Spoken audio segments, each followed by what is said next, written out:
जटाटवीगलज्जलप्रवाहभावितस्थले गलेवलम्ब्यलम्बितां भुजङ्गतुङ्गमालिकां सपड्डमड्डमड्डमन्निनादवड्डमर्वयुक्तकारचण्डताण्डवं तनोतु शिवं जटाकटाः सम्भ्रमभ्रमन्निलिम्पनिर्झरी विलोलवीचिवल्लरी विराजमानमूर्धनि धगद्धगज्ज्वलल्ललाटपट्टपावके किशोरचन्द्रशेखरे रचित्रदिक्षरं मम धराधरेन्द्रनन्दिनी विलासबन्धुबन्धुर स्फुरद्दिगन्तसन्तते प्रमोदमानमानसे कृपाकटाक्षधोरणी निरुद्धदुर्धरापदे क्वचिद्दिगम्बरे मनोविनोदमेतु वस्तुनि जटाभुजङ्गपिङ्गळस्फुरत्फणामणिप्रभाकदम्ब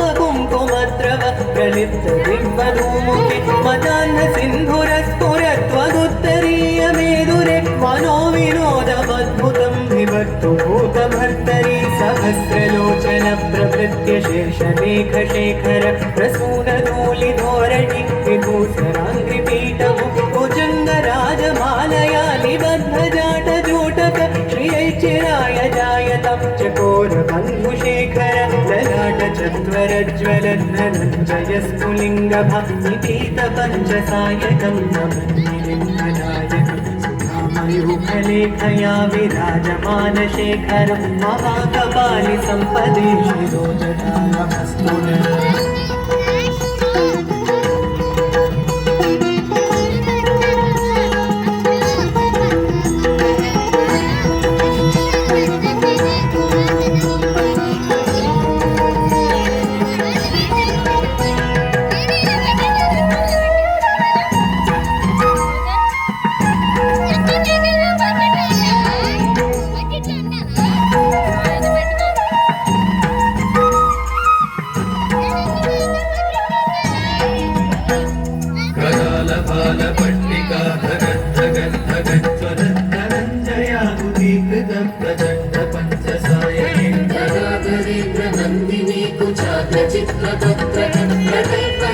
शिल्पिनी त्रिलोचने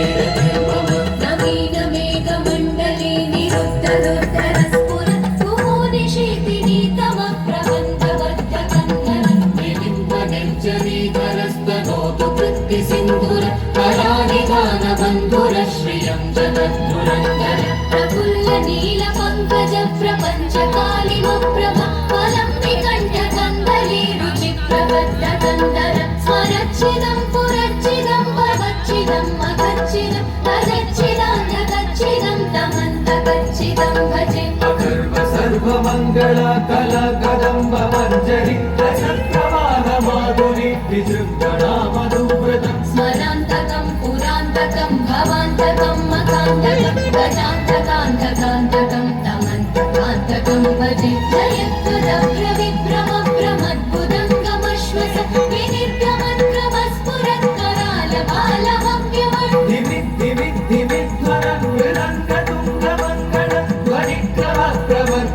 प्रचण्ड ताण्डव शिव ऋषद्विचन्द्रकल्पयोर्भुजङ्गमौक्तिक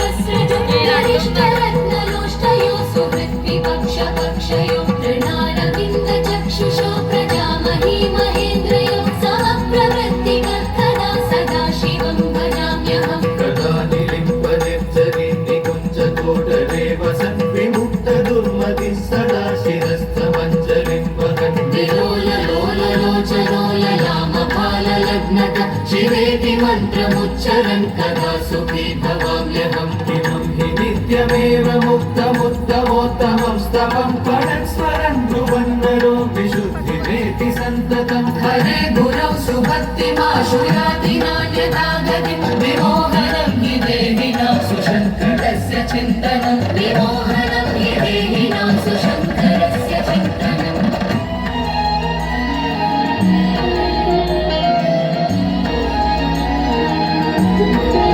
पूजावसानसमये दशवक्त्रगीतम्